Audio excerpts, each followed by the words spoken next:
एक दुखद मार्मिक कहानी। शायद लिखने वाले ने अपना कलिया निकाल कर रख दिया है। एक दिन मैं एक दुकान में खरीदारी कर रहा था, तभी मैंने उस दुकान के कैशियर को एक लड़की से बात करते हुए देखा, जिसकी उम्र यही कोई 5 या 6 साल रही होगी। कैशियर बोला, माफ करना बेटी, लेकिन इस गुड़िया को खरीदने के लिए तुम्हारे पास पूरे पैसे नहीं है। फिर उस छोटी सी लड़की ने मेरी ओर देखकर मुझसे पूछा, अंकल, क्या आपको भी यही लगता है कि मेरे पास पूरे पैसे नहीं है? मैंने उसके पैसे गिने और उससे कहा, हाँ बेटी, ये सही कह रहे हैं कि तुम्हारे पास इस गुड़िया को खरीदने के लिए पूरे पैसे नहीं है। वह नन्ही सी लड़की अभी भी अपने हाथों में गुड़िया पकड़े हुए खड़ी थी। मुझसे रहा नहीं गया।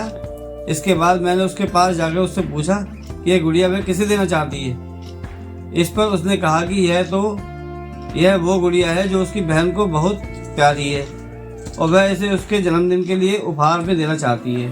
बच्ची ने कहा, यह गुड़िया पहले मुझे मेरी मम्मी को देना है, जो कि बाद में मम्मी जाकर मेरी बहन को दे देंगी। ये कहते कहते उसकी आंखें नम हो गई थी।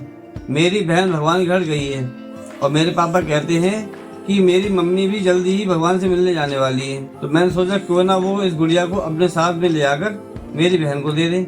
मेरा दिल धक्के से रह गया। उसने सारी बातें एक ही सांस में कह डाली और फिर मेरी ओर देखकर बोली, मैंने पापा से कह दिया है कि मम्मी से कहना कि वो अभी नहीं जाएं, वो मेरा दुकान से लौटने तक का इंतजार करें।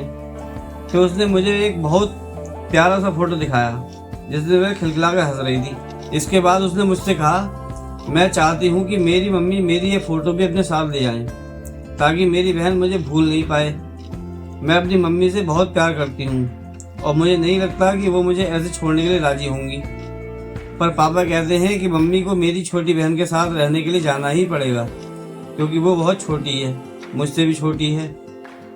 इसके बाद फिर से उसने उस गुड़िया को गमगीन आंखों से खामोशी से देखा। मेरे हाथ जल्दी से अपने बटुए तक पहुंचे और मैंने उससे कहा, चलो एक बार और गिनती करके देखते हैं कि तुम्हारे पास गुड़िया के लिए पूरे पैसे हैं या नहीं। उसने कहा, ठीक है, पर मुझे लगता है कि शायद मेरे पास पूरे पैसे हैं। इसके बाद मैंने उससे नजरें बचाकर कुछ पैसे उसमें और जोड़ दिए और फिर हमने उन्हें गिनना शुरू किया। ये पैसे उसकी गुड़िया के लिए काफी थे। यही नहीं, कुछ पैसे एक्स्ट्रा भी बच गए थे। नन्ही सी लड़की ने कहा, भगवान का बहुत बहुत धन्यवाद मुझे इतने सारे पैसे देने के लिए।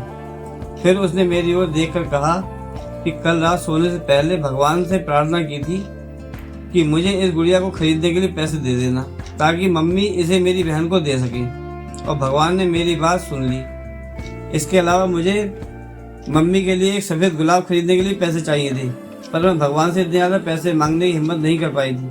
पर भगवान ने तो मुझे इतने पैसे दे दिए हैं कि अब मैं गुड़िया के साथ साथ एक सफ़ेद गुलाब भी खरीद सकती हूँ। मेरी मम्मी को सफ़ेद गुलाब बहुत पसंद है। फिर हम वहाँ से निकल गए।